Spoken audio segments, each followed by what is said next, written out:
देखिए, श्री रामचरितमानस ये मुनियों का प्रिय विषय है। बस भी इसी विषय पर कार्य करना शुरू किया है। श्री रामचंद्र जी और सीता जी यस अमृत के समान जल है।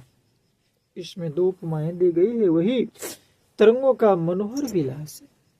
भाषा की शुद्धता पर ध्यान देंगे। सुंदर चौपाइयां ही इसमें घनी फैली हुई पुरैन यानी कमलिनी बताई गई है।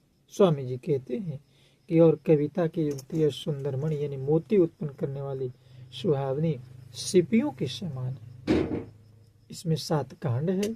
इस मानस सरोवर की सुंदर 7 सीढ़ियां हैं, जिनको ज्ञान रूपी नेत्रों से दिखते ही, देखिए ये भौतिकवादी नेत्र से नहीं। दास हमेशा कहता है कि ईश्वर देखने योग्य है, जानने योग्य है, पहचानने योग्य है, बात करने योग्य है।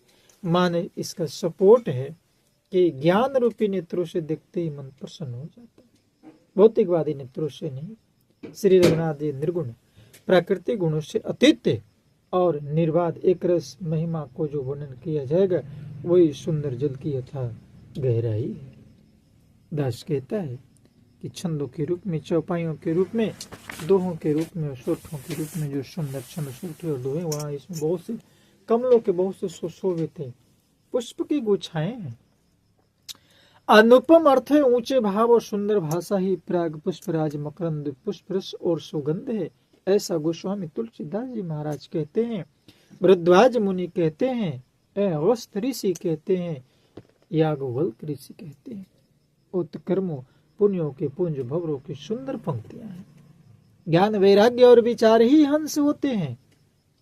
हंस कोई अलग चीज नहीं। कविता की ध्वनि वक्तों की गुण और जाति ही अनेकों प्रकार के मनोहर नछलियां इसमें विचरण करती है। कहने का तात्पर्य कि अर्थ, धर्म, काम और मोक्ष ये 4 ज्ञान विज्ञान विचारक है ना, काव्य के 9 रस हैं। तब जब योग और वैराग्य ये प्रसंग है, ये सबको सुंदर जलोचर जीव इसमें विचरण करते। हमको चाहिए कि 4 जो बताए गए हैं मनोहर घाट हैं, 4 प्रकार के फल बताए गए हैं।